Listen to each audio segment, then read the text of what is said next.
नमस्कार दोस्तों, हमारे चैनल में आपका फिर से स्वागत है। दोस्तों, पिछले दिनों से कम्यूटेशन ऑफ पेंशन के काफ़ी स्टे ऑर्डर लिए जा रहे हैं।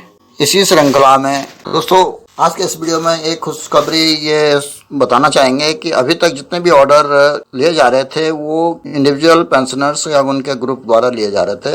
अब इंडियन बैंक एसोसिएशन द्वारा रेट फाइल करी थी Punjab and Haryana high court Chandigarh में, जिसका कि कल 11 नवंबर को ऑर्डर कर दिया गया है। उस ऑर्डर में स्टे दे दिया गया है। वीडियो को शुरू करने से पहले मैं आपसे निवेदन करूंगा कि आपने इस चैनल को यदि अभी तक सब्सक्राइब नहीं किया तो इसको सब्सक्राइब कर दें और नए नए वीडियो के जल्द नोटिफिकेशन के लिए बेल आइकन दबाना ना भूलें। दोस्तों, ये 9 सितंबर को रेट पिटीशन फाइल कर दी गई थी। मैं रेट पिटिशनर है all India Indian bank pensioners and retirees association, और उन्होंने यूनियन ऑफ इंडिया के खिलाफ ये केस दायर किया है। अभी एडवोकेट वही उमंग नारंग जी हैं जो कि काफ़ी केसेस में स्टे ले चुके हैं, और ये रिट पिटिशन 9 सितंबर को फाइल की गई थी और इसका डिसीजन कल 11 सितंबर को हुआ। इसमें जो ऑर्डर किया गया है वो इस तरह है। EWP number 23020 of 2024 ONM all India Indian bank pensioners and retirees association versus union of India and another's. ये नारंग जी का नाम है इसमें एडवोकेट के तौर पर। लैंड काउंसिल और petitioner relies upon pendency of CWP number 14003 of 2024, CWP number 11421 of 2024 and connected matters.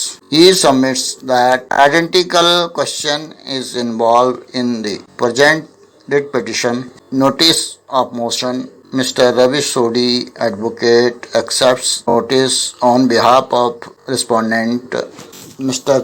Tajinder Singh, advocate, for Mr. Gaurav Goyal, advocate, accepts notice on behalf of respondent number 2. At request adjourned to 18/10/2024. Interim order in the same terms as in CWP number 140023 of 2024 and CWP number 11421 of 2024. This writ petition be tagged with connected cases in concerned category in terms of order dated 21/8/2024 passed in CWP number 11421 of 2024 and connected matters. Justice Lisa Gill and Sukhwinder Kaur वही bench है जिसने कि बाकी और order भी किए हैं। तो उसमें ऑर्डर की डिटेल देखने के लिए हम CWP 14003 पर भी नज़र डालेंगे, जिसमें कि क्लियर किया गया है कि ये ऑर्डर किस ढंग से स्टे दिया गया है। ये CWP 14003/2024 की है, जो कि श्याम सुंदर खुराना जी की है, और उन्होंने हरियाणा गवर्नमेंट के अगेंस्ट ये केस फाइल किया था। उसमें जो ओरिजिनल ऑर्डर किया गया था वो इस प्रकार था। Notice of motion. Miss Tanisha Peshawaria, DSG Haryana, accepts notice on behalf of a state and seeks time to file reply, may do so on or before the next date of hearing with a copy in advance to the concerned opposite. List on 21st August 2024. In the meanwhile, further recovery shall remain stayed while we have passed said interim order in several cases restraining the respondent from making any recovery. It is clarified that the same would be a direction in cases where the concerned petitioner has completed 10 years of retirement or above. Tag along with CWP 9426/2023. Sanjeev Prakash Sharma जज, सुदीप्ति शर्मा जज।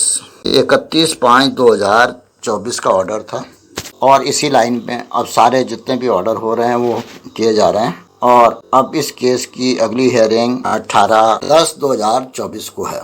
इस order के बाद ये देखना होगा कि Indian bank अब इस ऑर्डर पर क्या केवल पेटिशनर्स को ही रिलीफ देता है या सारे पेंशनर्स को रिलीफ दे देता है। अगर इंडियन बैंक सारे पेंशनर्स को रिलीफ दे देता है तो इसी प्रकार के रेट यदि कोई और बैंक की एसोसिएशन फाइल करती है तो उसको भी इसी प्रकार का रिलीफ मिल सकता है। मेरा ये मानना है कि FSBI PA और AIB पार्क AIRF इस संबंध में Punjab and Haryana high court Chandigarh में ही रिट फाइल करें और उसके बाद वहाँ का जो ऑर्डर हो उसको ऑल इंडिया बेसिस पे इम्प्लीमेंट कराने के लिए बैंक को कहें तो इससे सारे पेंशनर्स का फ़ायदा हो सकता है। दोस्तों, आज के इस वीडियो में मैं इतना ही कहना चाहता हूँ। आशा है इस वीडियो में दी गई जानकारी से आपको लाभ होगा और आपको पसंद भी आई होगी। अगर पसंद आए तो इसको लाइक करें, साथ ही अपने दोस्तों में शेयर भी करें। यदि और कोई जानकारी चाहिए तो उसके लिए कमेंट अवश्य करें। फाइनेंशियल लिटरेसी से संबंधित, बैंक से संबंधित, गवर्नमेंट की स्कीम के बारे में या बैंक के इन्वेस्टमेंट के बारे में जानने के लिए इस चैनल को सब्सक्राइब करें अगर आपने अभी तक सब्सक्राइब नहीं किया। नए नए वीडियो के जल्द नोटिफिकेशन के लिए बेल आइकन दबाना ना भूलें। वीडियो को अंत तक देखने के लिए धन्यवाद। जय हिंद, वंदे मातरम।